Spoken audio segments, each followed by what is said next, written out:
वैशाख महीने की शुक्ल पक्ष की नवमी तिथि को श्री राम वल्लभा देवी मां सीता का प्राकट्य हुआ था। इसलिए इस तिथि को जानकी नवमी और सीता नवमी के नाम से जाना जाता है। मां सीता को मां लक्ष्मी का भूमि अवतार माना जाता है। भूमि से उत्पन्न होने के कारण उन्हें भूमात्मजा और राजा जनक की पुत्री होने से उन्हें जानकी भी कहा जाता है।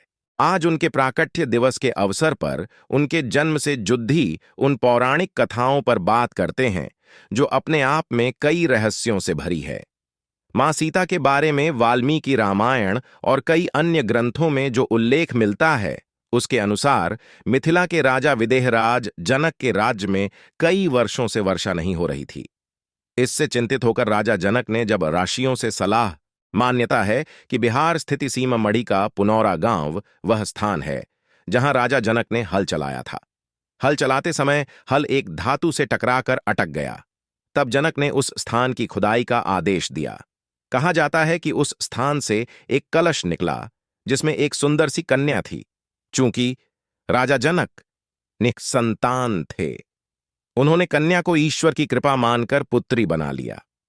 हल इस घटना से इतना तो पता चलता है कि मां सीता राजा जनक की अपनी पुत्री नहीं थी।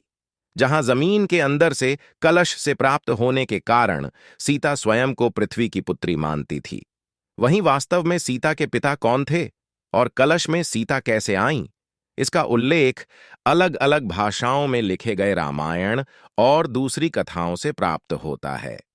For more watch part 2।